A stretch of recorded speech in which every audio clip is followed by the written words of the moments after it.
என்ன சின்னம்மா, கீழே வீட்டுக்குள்ள இருக்குது ரொம்ப சலிப்பா இருக்கு சொன்னீங்க தானே. என் கூட வடம்பிழைய மாடிக்கு வரேன்னு சொன்னீங்க.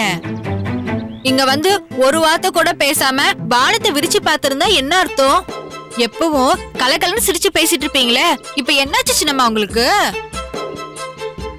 என்னவாயிற்று என்று உனக்கு தெரியாதா? ஒன்றுமே தெரியாதவள் போல் கேட்கிறாய். தெரியாதுன்னு சொல்ல முடியுமா?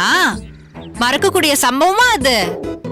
உங்க மனசுல யாரையும் நினைச்சுக்கிட்டு என் கண்ணத்துல இச்சு இச்சுன்னு எச்சல் படுத்தினீங்களே, அப்பவே தெரிஞ்சுக்கிட்டேன் உங்களுக்குள்ள ஆசை காதலா மாறிடுச்சு சின்னம்மா. சின்னம்மா, காதல்னா சந்தோஷம் இருக்கணும், இப்படியே சங்கடப்படுவாங்க? அட நீ வேறு ஏனடி? காதல் சந்தோஷத்தையும் கொடுக்கிறது, சங்கடத்தையும் கொடுக்கிறது. இதுக்குதான் சின்னம்மா இந்த காதல் கத்திரிக்கான்னு நான் எதுலயுமே மாட்டிக்கிறதே இல்ல. ஆமைங்களை கண்டா எனக்கு பிடிக்கிறதே இல்ல, அவங்கள கண்டாலே நான் ஓடி ஒளிஞ்சுப்பேன். அது சரி, நீ ஆண்களை கண்டு ஓடி ஒளிந்து கொள்கிறாயா, இல்லை அவர்கள் உன்னை கண்டு ஓடுகிறார்களா? என்ன சின்னம்மா நீங்களும் இப்படி பேசுறீங்க? பிறகு என்னடி? நீ தினமும் பார்க்கும் ஒரே ஆண்மகன் காடை அண்ணன் மட்டும்தான். அவரை கண்டு நீ ஓடி ஒளிந்து கொள்கிறாயா? கௌதாரி, நீயும் காடை அண்ணனும் வெகு நாட்களாக எங்கள் வீட்டில் வேலை செய்கிறீர்கள். உங்களுக்குள் அடிக்கடி சிறு சிறு பிரச்சனைகள் வந்தாலும் ஒருவரைக்கொருவர் விட்டு கொடுத்து அனுசரித்து போகிறீர்கள். பேசாமல் நீங்கள் இருவரும் கல்யாணம் செய்து கொள்ளுங்களேன். ஐயோ, காடையை கல்யாணம் செஞ்சுக்கிறதா? அதுக்கு நாடுகிட்டு செத்து போயிடுவேனே. ஏனடி எப்படி சொல்கிறாய்? காடை அண்ணனுக்கு என்ன குறை? ஒரு குறை இல்ல சின்னம்மா, அதுதான் பெரிய குறை. பூச்சரிக்காய் மாதிரி மண்டை, பானை மாதிரி ஒரு வயிறு, உரலு போல ஒரு உடம்பு. இதை விட வேற என்ன குறை வேணும் அந்த மன்மத ராசாவுக்கு? இந்த காடை இருக்கானே, ஐயோ, எப்ப பார்த்தாலும் தொணன்னு பேசிட்டே இருப்பான். உருப்படியா ஒரு வேலை கூட செய்ய மாட்டான். காலையில இருந்து சாயந்தரம் வரைக்கும் அவன் கூட பொழுது கழிக்கிறது பெரும் பாடா இருக்கு. இதுல வாழ்க்கை பூரா அவன் கூட குடும்பம் நடத்தணுமா? வேண்டாம் சின்னம்மா, வேண்டவே வேண்டாம். நான் இங்க தனியா சந்தோஷமாவே இருந்துட்டு போறேன். காதலும் வேணாம், கல்யாணமும் வேணாம். ஆனால் உன்னை போல் என்னால் இருக்க முடியவில்லையே. நான் பாகநேரியில் இருந்தாலும் என் மனம் பட்டமங்கலத்தில் அல்லவா இருக்கிறது. சின்னம்மா, எனக்கு ஒரு சந்தேகம். என்ன? நீங்க எப்ப பார்த்தாலும் பட்டமங்கலத்து சின்ன அம்பலக்காரரே நடிச்சிட்டு இருக்கீங்களே, அதே மாதிரி அவரும் உங்களை நடிச்சிட்டு இருப்பாரா? இல்ல இல்ல இல்ல, இங்க இருந்து போனதும் ஒருவேளை உங்களை மறந்துட்டாரோன்னு கேட்டேன். அடியே கௌதாரி, உனக்கு எங்கள் காதலை பற்றி என்ன தெரியும்? அவர் பாகநேரி திருவிழாவிற்கு வந்ததே என்னை மறுபடியும் பார்க்க வேண்டும் என்பதற்காகத்தான். அவருடைய அண்ணன் பாகநேரியை பற்றி தவறாக பேசிய போதெல்லாம் அவர்தானே அதை தடுத்து சமாதானம் செய்தார். அவருக்கு என் மீது அலாதி பிரியமடி. என்னை உயிருக்குயிராக அவர் நேசிக்கிறார். அப்படியே சொல்றீங்க? அதில் என்ன உனக்கு சந்தேகம்? எனக்கு ஒரு சந்தேகம் இல்ல சின்னம்மா. நீங்க ரெண்டு பேரும் ஒண்ணு சேர்ந்தீங்கன்னா முதல்ல சந்தோஷப்படுறது நானா தான் இருப்பேன். சரி சரி, நீங்க புறப்படுங்க. நான் புறப்பட்டு விட்டால் நீ மட்டும் இங்கிருந்து என்ன செய்ய போகிறாய்? என்ன சின்னம்மா இப்படி கேட்டுட்டீங்க? வடம் போட்டிருக்கோம், காக்கா வரும்ல, கூட இருந்து காவல் காக்க வேண்டாமா? நீங்க போங்க சின்னம்மா, இன்னும் கொஞ்ச நேரத்துல வெயில் உச்சிக்கு வந்துரும். அதுக்குள்ள நீங்க கீழே போயிடுங்க. அப்புறம் பெரியம்மா என்னதான் சத்தம் போடுவாங்க. இல்லை, போக மாட்டேன். நான் இங்கேயே தான் இருப்பேன். ஐயோ சின்னம்மா, இந்த வடத்தை காவு காக்கிறதுக்கு எதுக்கு ரெண்டு பேர் வெயில காயணும்? நீங்க போங்க. பரவாயில்லை, நான் இங்கேயே இருக்கிறேன். அப்படின்னா எனக்கு ஒரு உதவி பண்றீங்களா? என்ன உதவி? எனக்கு கொஞ்சம் கீழே வேலை இருக்கு. நீங்க எப்படி இங்கதானே இருக்க போறீங்க? அப்படியே இந்த வடத்தையும் பாத்துக்கோங்க. ஏய், உன்னை நாங்கள் வேலைக்கு வைத்தால் நீ எனக்கே வேலை கொடுக்கிறாயா? இல்ல சின்னம்மா, நீங்க ஏதோ இருக்கீங்களேன்னு சொன்னேன். சரி, நானும் இங்கே இருக்கேன். வேண்டாம் வேண்டாம், நீ போ. நீ இங்கிருந்தால் ஏதாவது பேசிக்கொண்டே இருப்பாய். நான் சற்று தனியாக இருக்க வேண்டும். நான் வரேன் சின்னம்மா.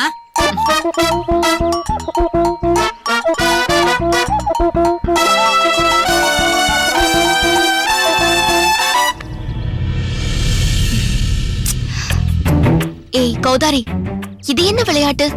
கையை எடு, எடு கையை.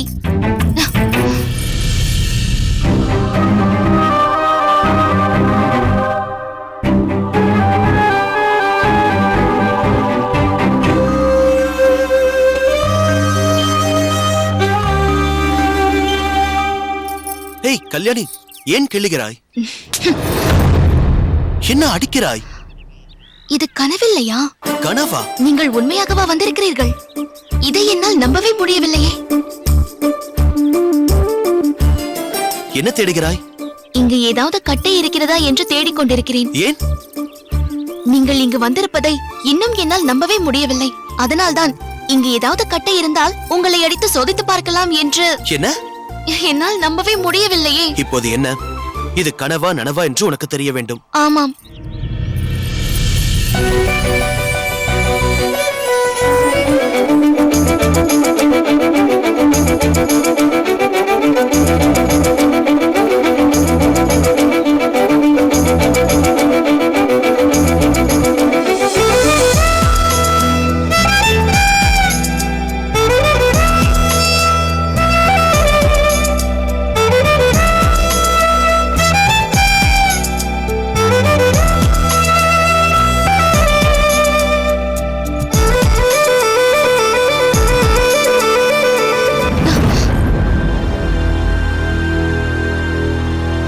என்ன? நான் இதை சற்றும் எதிர்பார்க்கவில்லை. இப்படி செய்து விட்டீர்களே. வேற என்ன செய்ய சொல்கிறாய்? நான் தான் இது கனவல்ல என்று சொல்லிக் கொண்டிருக்கிறேன். பிறகும் நம்பிக்கை இல்லாமல் நீ கிள்ளுகிறாய், அடிக்கிறாய், கட்டையை தேடுகிறாய். அதனால்தான் இது கனவல்ல நிஜம் என்பதை உனக்கு புரிய வைப்பதற்காக ஒரு இன்ப அதிர்ச்சி கொடுத்தேன். ஆமாம், நீங்கள் எப்படி இங்கு வந்தீர்கள்? அது சரி, வரவில்லை என்றால் ஏன் வரவில்லை என்று உள்ளுக்குள் வாடிக்கொண்டிருப்பாய். வந்தால் ஏன் வந்தீர்கள் என்று கேள்வி கேட்கிறாய். நான் ஒன்றும் சுவரேறி குதித்து வரவில்லை அம்மா, நேர் வழியில் தான் வந்தேன். அதுவும் இன்னும் 2 நாட்களுக்கு உங்கள் வீட்டில் தான் தங்கப் போகிறேன். என்ன, எங்கள் வீட்டில் தங்க போகிறீர்களா? எனக்கு கொஞ்சம் புரியவில்லையே. புரியும்படியே சொல்கிறேன். உன் அண்ணனிடம் சொல்லிவிட்டேன். எவ்வளவு நாட்களுக்குத்தான் மறைக்க முடியும்? அதனால்தான் உண்மையை உன் அண்ணனிடம் சொல்லிவிட்டேன். என்னாலும் உன்னை பார்க்காமல் இருக்க முடியவில்லை, உன்னாலும் என்னை பார்க்காமல் இருக்க முடியவில்லை. எதற்கு இவ்வளவு சிரமப்பட வேண்டும் என்று நேராக உன் அண்ணனிடம் வந்தேன். உண்மையை சொன்னேன். அவனும் ஒப்புக்கொண்டான். என்ன, ஒப்புக்கொண்டாரா? இந்த அண்ணன்? உன் இளைய அண்ணன் கருத்தாதப்பன். அவனும் ஒப்புக்கொண்டான். நீ எங்கேயே இரு என்று என்னிடம் சொல்லிவிட்டான். என்ன சொல்கிறீர்கள்? உண்மையை சொல்லிவிட்டேன் என்கிறேன். அச்சச்சோ, ஏன் இதையெல்லாம் சொன்னீர்கள்? ஏய், ஏன் இப்படி அழுகிறாய்? ஏன் நம் காதலை பற்றி சின்ன அண்ணனிடம் சொன்னீர்கள்? நான் இதை சொல்லவில்லையே. வேறென்ன சொன்னீர்கள்? குதிரைகள் வாங்க வந்தேன். பணிகள் முடிய இன்னும் 2 நாட்கள் ஆகும் என்று சொன்னேன். அவனும் நீ வேறெங்காவது ஏன் தங்க வேண்டும், இங்கேயே இரு என்று சொல்லிவிட்டான். இதைத்தான் உண்மையை சொன்னேன் என்றேன். சரி, நீ எதற்காக இந்த மொட்டை மாடிக்கு வந்து வெயிலில் காய்கிறாய்? நான் உன்னை கீழே எல்லாம் தேடிவிட்டு அங்கு எங்கும் இல்லாததால் இங்கு வந்தேன். நான் ஒன்றும் வெயிலில் காய இங்கு வரவில்லை. உங்களை பார்க்க முடியாத ஏக்கத்தில் தனிமையில் இருக்க இங்கு வந்தேன். இப்போது ஏக்கம் தீர்ந்து விட்டதா? தீர்ந்து விட்டது.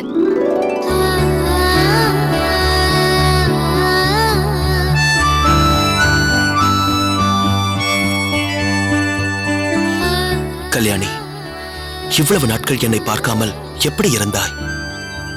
என்னால் உன்னை பார்க்காமல் இருக்கவே முடியவில்லை. எனக்கு உங்கள் நினைவு வரும்போதெல்லாம் நீங்கள் கொடுத்த புலிப்பல்லை எடுத்து வைத்துக் கொண்டு அதனுடன் பேசிக் கொண்டிருப்பேன். உனக்காவது பேச்சு துணைக்கு எனது புலிப்பல் இருந்தது. எனக்குத்தான் யாருமே இல்லை. நான் இருக்கிறேன்.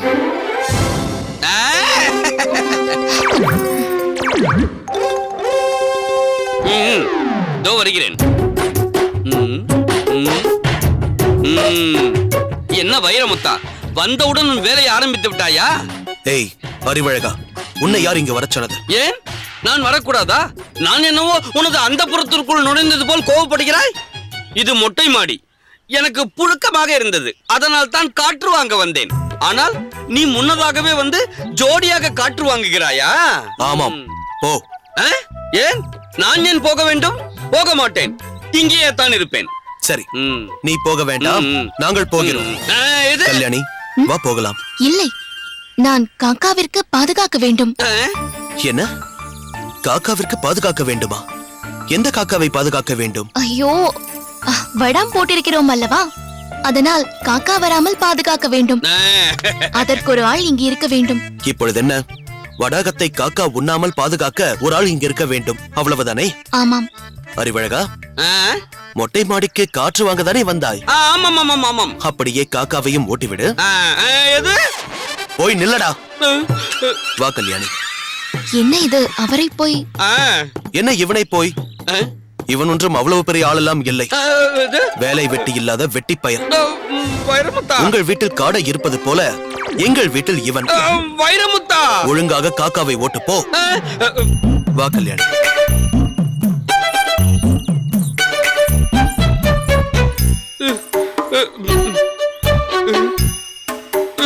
சூடான வடம். இதை காக்கையிடமிருந்து காக்க வேண்டும் என்று வைரமுத்தன் பிடிக்கிறான் அடம்.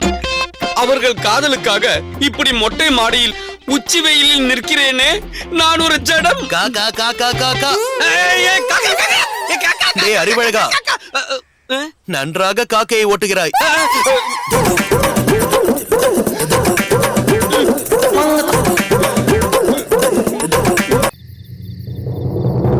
வீரமும் விவேகமும் நிறைந்த பட்டமங்கலத்து அம்பலக்காரர் வல்லத்தரையனுக்கு ஊமைத்துறையின் அன்பான வணக்கம்.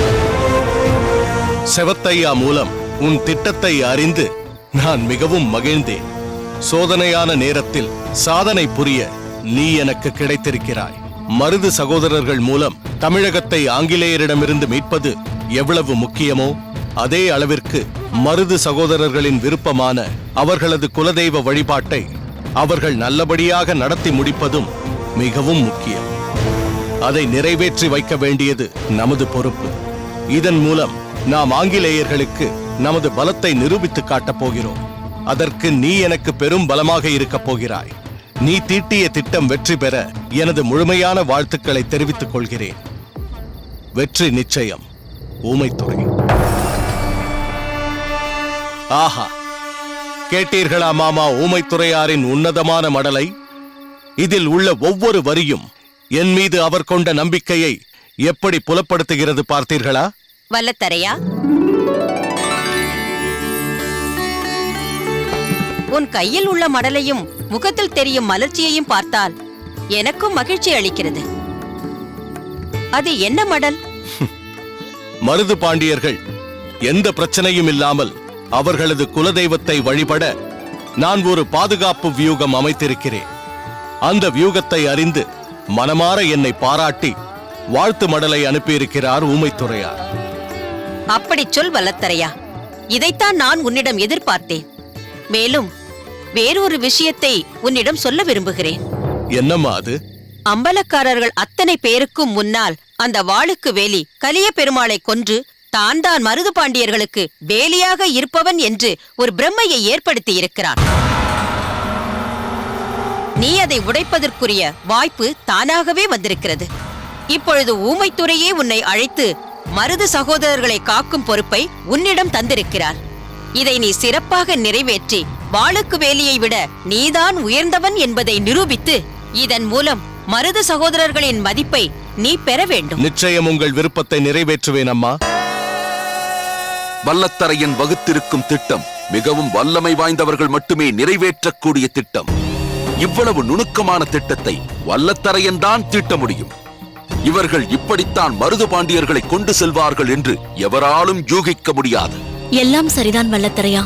இதில் ஒன்றை மட்டும் நீ நன்றாக நினைவில் வைத்துக்கொள். என்ன காது? உன் திட்டத்தின் எல்லா அம்சங்களையும் உன்னோடு இருப்பவர்களிடம் நீ சொல்லிவிடக் கூடாது.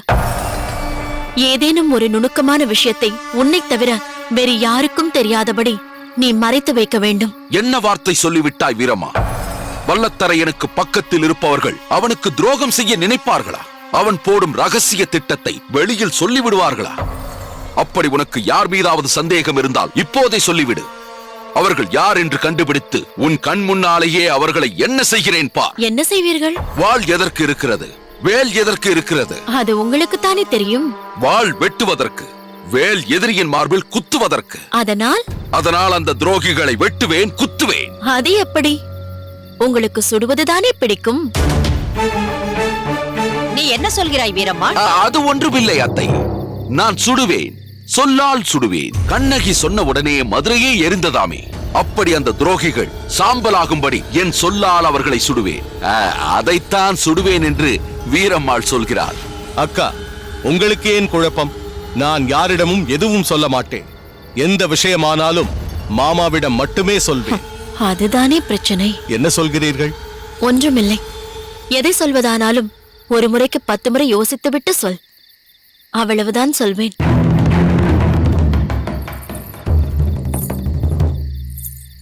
அக்கா ஏன் இப்படி சொல்கிறார்? பிரிட்டிஷ் உளவாளிகள் எங்கு வேண்டுமானாலும் எந்த ரூபத்தில் வேண்டுமானாலும் இருக்கலாம் அல்லவா? அதனால் சொல்கிறாள். பிரிட்டிஷ் உளவாளியா? பட்டமங்கலத்திற்குள்ளா வந்து விடுவாரா? நான் இருக்கும் போது அப்படி ஒருவன் வர முடியுமா? வர விடுவேனா? என்ன வல்லத்தரையா? அது எனக்கு தெரியாதா மாமா? அக்கா தேவையில்லாமல் கலவரப்படுகிறார். அதை விடு வல்லத்தரையா. உன் சிந்தனை முழுவதும் மருது பாண்டியர்களை பாதுகாப்பதில் மட்டுமே இருக்க வேண்டும்.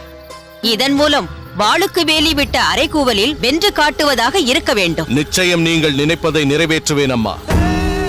நீ இதை செய்து காட்டு பார்க்கலாம் என்பது போல்தான் அந்த வாளுக்கு வேலி இதிலிருந்து விலகி நிற்கிறான்.